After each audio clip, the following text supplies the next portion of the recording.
Hey, told you I'd be back soon for another update. All this free time, although I did not take into account that I have to pack all my music. That's something that is gonna take time. I packed up all the CDs yesterday, finished it off. It's a good 2 or 3 hours. I have way too much stuff. I'm Pat, by the way. If you're not familiar, welcome back to Ground Zero Salem. The last days, last days with a Z.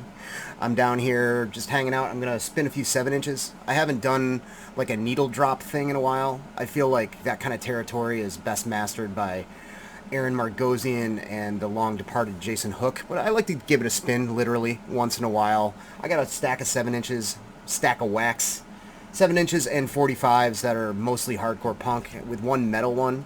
Got some stuff that Mike Woodford sent me. I have some stuff that I just picked up in Raleigh while we were visiting and kind of looking for houses, checking out the neighborhoods and stuff that I got from Sorry State Records. Got to go to that nice little record store for a little bit there. I didn't even bother looking at the LPs there, by the way. I bought only tapes in 7 inches because the place was tiny and had a cap of 6 people, so I didn't want to waste a lot of time. It was really hot outside, and my family was waiting for me, so I just scooped up some tapes in 7 inches. So a whole bunch of records. I'm gonna spin them right now. We're gonna start with this. This was a gift from Mike Woodford here. This is Ritual Warfare with Repulsive Addiction. This is the one metal record. I haven't heard anything this filthy since like that very, very early Necrofilth stuff, like the Worship Destruction record and that stuff. It's just really gross, primal, extreme metal, roots extreme metal, first wave black metal, also kind of like Repulsion grind, nasty, nasty stuff. Let me throw it on.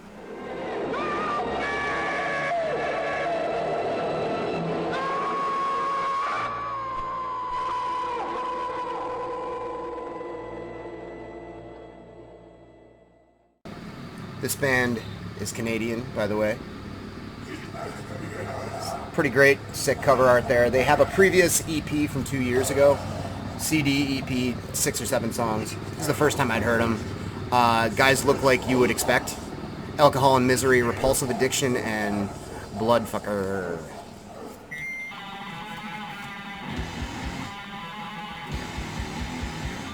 Yeah. So good. While I was in Raleigh, I picked this up. Absence of Malice, Awakening. Complete blind buy. Just really liked the cover art. Loved the font there. Old English lettering. You could tell it was like a late 80s hardcore band from somewhere other than the West Coast or the Northeast. They just kind of like, everybody kind of has their own thing going on. This guy's sort of a Broken Bones looking kind of guy, sorta. Got a neckerchief. Is it neckerchief if it's on your head? I don't know. Bandana head guy. Aesthetic trappings aside, this is just really solid hardcore. It kind of reminds me of Final Conflict a little bit. Fast, kind of pronounced bass sound. Mid-range vocals, not really gruff, shouty, not like Uniform Choice either. Could be like a West Coast style kind of vocalist. It kind of sounds like West Coast hardcore. 80s style kind of shit. Really good. Really, really good. Kind of fits into a couple different camps. From Richmond, Virginia in 89, I think. 88, 89. Never heard of them before. Then picked this up a little while ago. I put in an order at Iron Lung and got the Alien Nose Job. New 45 here. HC 45-2. This is a solo project from an Australian guy named Jason. I don't know if like his other records are like this. I'm led to believe that this is him doing hardcore specifically. I think a lot of his stuff is like weird punk. I don't really know that much about it, to be honest. There's an HC 45-1, like from 2 years ago. This is a sequel to that, apparently. But we're talking 7 songs on a 7-inch here, 45 RPM. Kind of has a United Mutation kind of strangeness to it, or Void. I don't know what effect is on the guitar, some kind of odd kind of chorus. Sounds kind of unhinged and wacky. You can probably imagine that from the cover art there. Cool. Good. Then the reissue of the Free Will 7-inch. I was pretty excited about this. I like the LP, Sun Return, a lot more. This is not generic, but more in step with what was going on in California hardcore, like Orange County kind of hardcore at the time. It's melodic. It sounds a lot like a kind of a revamped 7 Seconds. By this time, 7 Seconds was doing stuff that was heavily more like college rock influenced.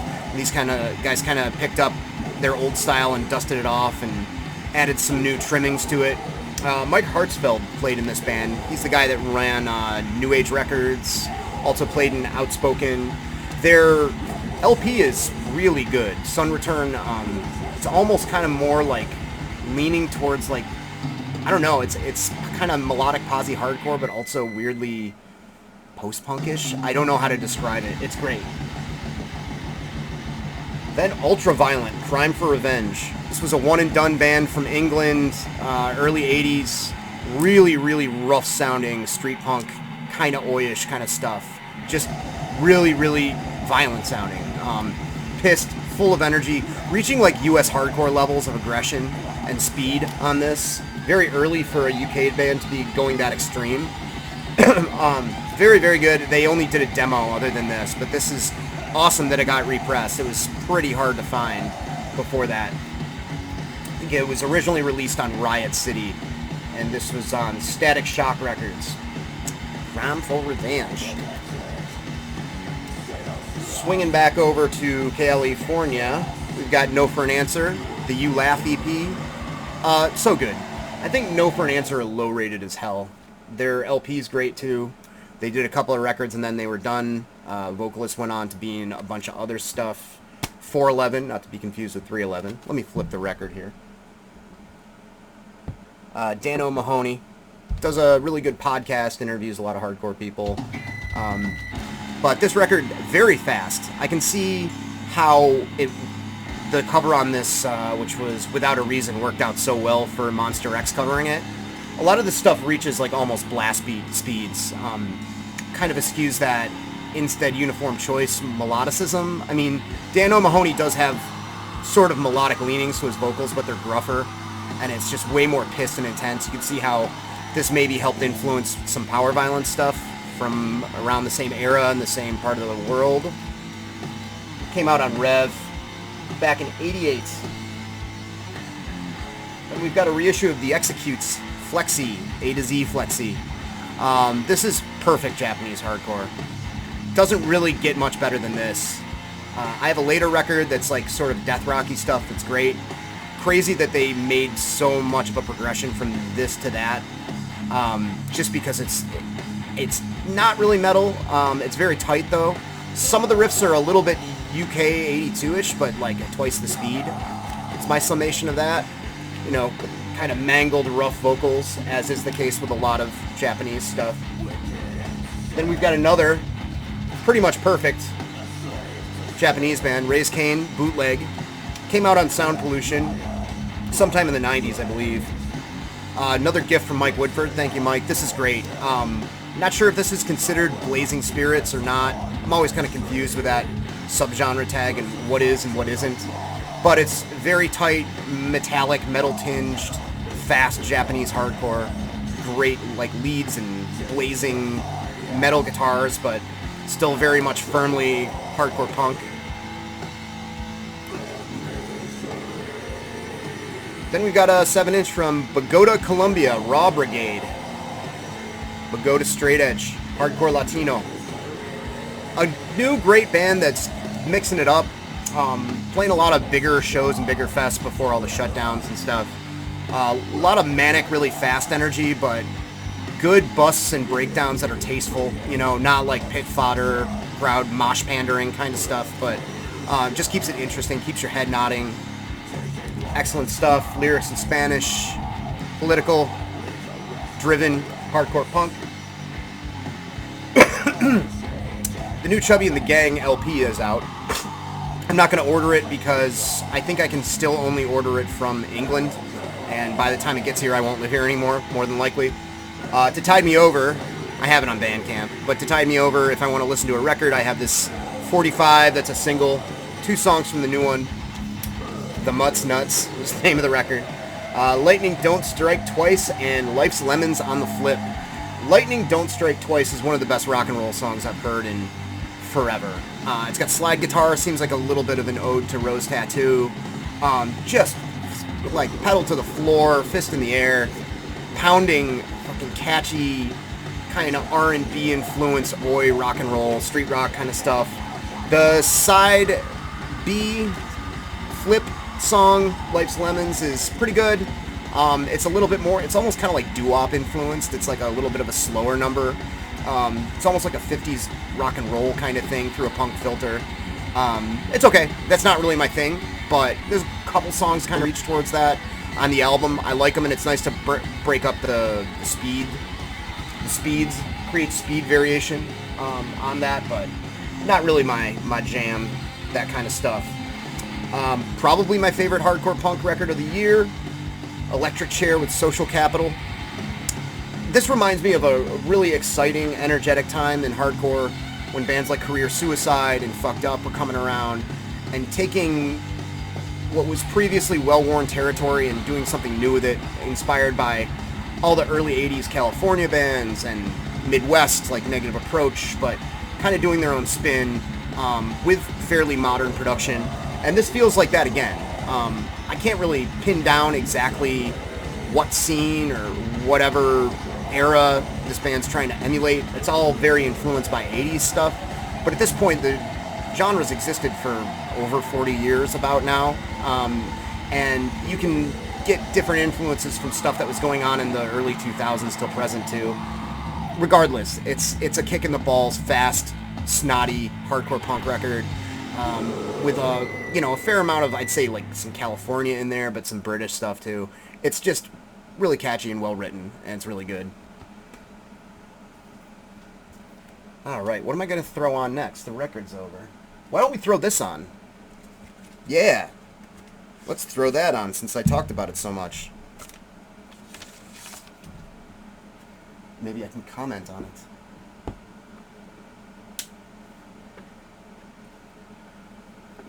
Their last record was really good too. I do not own the vinyl. I've got it on my Bandcamp. There's another like 8 songs on the stage. There we go. Yeah, it's got that like first Circle Jerks record kind of energy. Auctioneer voice. Oh, great. I don't know if that's too loud or not. Maybe I'll turn it down slightly. Whenever I'm making a video and I feel like I'm shouting over it, I listen to the playback. I can barely hear it in the background, so. It's a bootleg. This is the Moondog recordings. Moondog was a short-lived project between Gorilla Biscuits and Quicksand that Walter Schreifels did. Really cool, like post-hardcore, but still has like punk rhythms to it. There's a song called The Distance that Gorilla Biscuits did live on that live In Effect video with Sick of It All and Agnostic Front. It's a great song. I would have loved to have heard a Quicksand record like this or a second Gorilla Biscuits LP that sounded like this. It's kind of pushing into post-hardcore, like I said, but it's not doing that weird angular riffy kind of thing that Quicksand was doing. Great. You can find these all over the place. Another UK 82 era banger, Blitzkrieg Lest We Forget EP. I always saw this around. A lot of people wore t-shirts of this. Like, street punk was so big in Boston in like the early 2000s and late 90s. So I saw a lot of back patches and stuff, and I always was like, what, like the band that Metallica covered? And it looks like a metal band, you know. Lest We Forget. Note the cover art. Think about it nowadays. Assholes. It's just really solid street punk. You know, Blitz is a good comparison. Just early, raw street rock and roll. A cut above in terms of like quality of writing and everything. I want to say I wish they went on to do an LP, but then I looked it up and they did in 1991, but I haven't heard anything about it. It has a lot of re-recorded songs, so I don't know. Maybe it's good. Let me know in the comments if you know. Then, came with a sticker, Beach Impediment Records. This is the Stigmatism EP. I needed to refresh my memory. I could be wrong about this. I think this is a project with one American dude and a Canadian dude. And the Canadian guy's in the Omegas. I could be wrong. I will edit that out if it's wrong. Or not. Regardless, this is perfect worship of like 81 through 83 New York hardcore kind of stuff.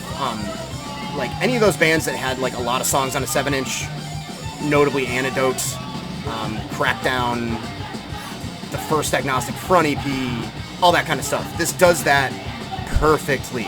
It really has a really sick approach that all those early New York hardcore bands had. That the vocals and the very fast rhythms being in total lockstep.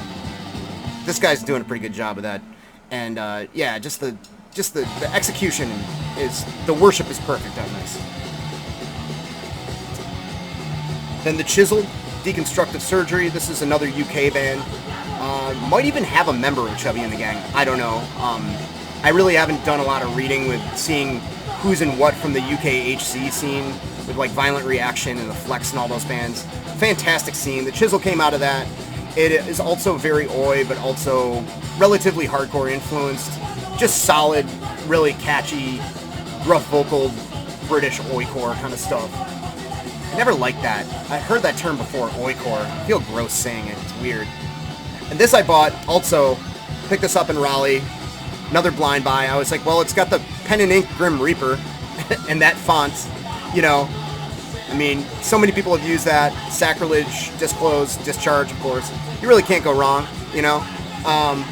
And I was actually kind of surprised to find like very melodic oi street punk kind of stuff. Blitz, even a little bit more melodic, like leaning into almost like Addicts territory or something like that. This band was German. They were around during the UK 82, but they were German. So Deutsch 82, I guess. This is another reissue. Mad Butcher Records put this out. They do a lot of really great reissues. And yeah, this one was new to me. Bought it because I like the look of the cover, and I came up aces. 2 out of 2 for that trip, so cool.